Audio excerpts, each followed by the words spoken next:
যুদ্ধের ময়দানে ইসরায়েল ও যুক্তরাষ্ট্রকে দমন করতে ভিন্ন পন্থায় আগাচ্ছে ইরান। ড্রোন কিংবা ক্ষেপণাস্ত্র হামলার চেয়ে মধ্যপ্রাচ্যের শক্তিশালী দেশটি এখন বুদ্ধিবৃত্তিক খেলায় মত্ত, যার কারণে ইরানের পরিকল্পনা নিয়ে হোয়াইট হাউসের ওভাল অফিসে তৈরি হয়েছে ধোঁয়াশা।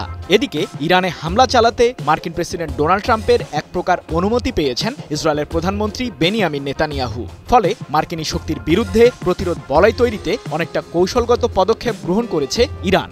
এমনকি যুক্তরাষ্ট্রের ৪৭তম প্রেসিডেন্ট নির্বাচনেও ইরানের হস্তক্ষেপ ছিল বলে প্রকাশ পেয়েছে।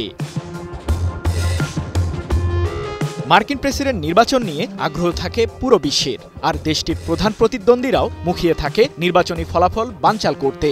ডোনাল্ড ট্রাম্প প্রেসিডেন্ট হিসেবে আবারও হোয়াইট হাউসের মসনদে বসলে ইরানকে ঘিরে মধ্যপ্রাচ্যে তৈরি হয় উত্তেজনা। কারণ ২০১৭ সালে ট্রাম্প যখন প্রথমবার যুক্তরাষ্ট্রের প্রেসিডেন্ট নির্বাচিত হয়েছিলেন, তখন ইরানকে দমাতে কঠোর পদক্ষেপ গ্রহণ করেন তিনি। ম্যাক্সিমাম প্রেসার স্ট্র্যাটেজি নামে ইরানের বিরুদ্ধে অমানবিক অত্যাচার শুরু করেন ট্রাম্প।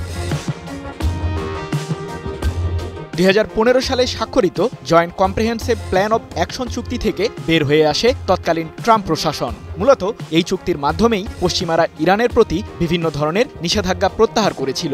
বিনিময়ে ইরানকে বন্ধ রাখতে হয়েছিল পারমাণবিক কর্মসূচি। কিন্তু ট্রাম্প যখন ২০১৮ সালে চুক্তি থেকে যুক্তরাষ্ট্রকে প্রত্যাহার করে নিলেন, তখন থেকেই আবারও ইরানও পারমাণবিক কর্মসূচির দিকে ঝুঁকে পড়ে। পরমাণু অস্ত্র তৈরির মূল উপাদান ইউরেনিয়াম সংগ্রহ করে ফেলে দেশটি।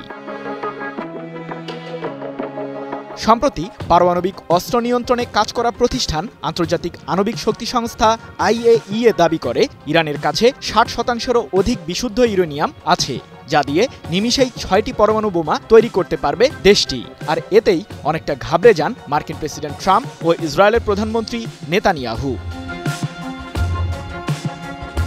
ইরান বিশ্ববাজারে জ্বালানি তেল রপ্তানি করে অর্জিত অর্থ দিয়ে পারমাণবিক কর্মসূচি এগিয়ে নিচ্ছে, এমন অভিযোগ ট্রাম্পের। সেই লক্ষ্যে দেশটির তেল রপ্তানি শূন্যের কোটায় নামিয়ে আনতে গত ৪ ফেব্রুয়ারি আবারও নিষেধাজ্ঞা জারি করেন মার্কিন প্রেসিডেন্ট। তবে ইরানের সর্বোচ্চ ধর্মীয় নেতা আয়াতুল্লাহ আলী খামেনিও দমবার পাত্র নয়। সুকৌশলে রাশিয়া ও চীনের সাথে জোট বেঁধেছেন তিনি, যার ফলে পশ্চিমাদের বৃদ্ধাঙ্গুলি দেখিয়ে ইরানের তেলের বাজার এখন মস্কো ও বেইজিংমুখী।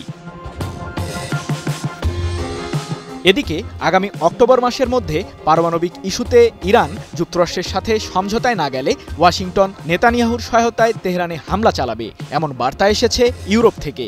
তাই মার্কিনীদের কুটচাল এবং ইসরায়েলের আগ্রাসনের বিরুদ্ধে ব্যবস্থা নিতে এরই মধ্যে অপারেশন ট্রু প্রমিস 3 পরিচালনার ঘোষণা দিয়েছে ইরানের সর্বোচ্চ প্রতিরক্ষা বাহিনী IRGC। যুক্তরাষ্ট্রই যে শুধু ইরানকে ঘিরে পরিকল্পনায় মত্ত থাকে, বিষয়টি ঠিক তা নয়।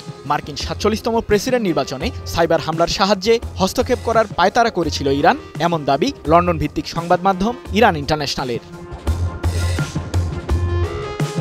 ইরানের গোয়েন্দা বাহিনী ও IRGCর সহায়তায় ২০২৪ সালে যুক্তরাষ্ট্রের প্রেসিডেন্ট নির্বাচনে হস্তক্ষেপ করেন খামেনি।